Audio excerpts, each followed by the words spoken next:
দেখা যাচ্ছে নিচটা বাদ, উপর দেখা যাচ্ছে প্রথমেরটা একটু ছোট, তারপরটা একটু বড়, তারপরেরটা একটু বড়, তারপরেরটা একটু বড়, তারপরেরটা একটু বড়।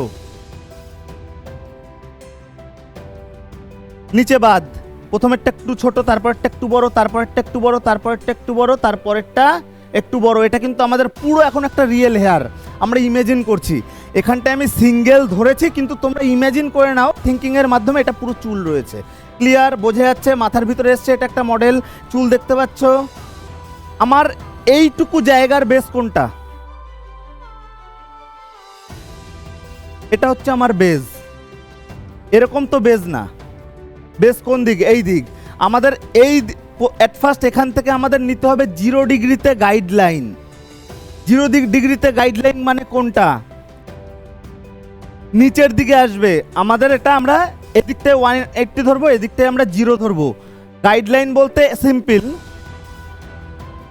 ক্লিয়ার? এটা এই পর্যন্ত এসে শেষ হয়ে গেছে, এটা হচ্ছে আমার গাইডলাইন। তার মানে সবকটাই আমার, আমি এটা গাইডলাইন নিলাম, কিন্তু সবকটাই আমার এই জায়গাটায় এরকমভাবে কাটতে হবে। আর আরেকটা জিনিস, সবসময় লেডিস হেয়ার কাটিং করতে হয় মাথাটা একটু নিচু করে। কারণ কি? এটার দেখো এখন এটার হচ্ছে 90 ডিগ্রি এখন এরকম রয়েছে, কিন্তু যদি মাথা এরকম থাকে 90 ডিগ্রি কোন দিকে আসে? আমি যখন কাজ করব আমার অসুবিধা হচ্ছে, যার জন্য আমার সুবিধার্থে মাথাটা কি কারণে নিচু করতে হবে? আমার সুবিধার্থে। দেখো এবার 90 ডিগ্রি পুরো এরকম আমি ধরতে পারছি। হ্যাঁ, তো অ্যাট ফার্স্ট যখন 0 ডিগ্রি করব, মাথাটা নর্মাল একটু মাথার দিকে সামনের দিকে ঝুঁকে আমরা এই যে একটা কাটলাম, মানে এটা কি আমাদের গাইডলাইন।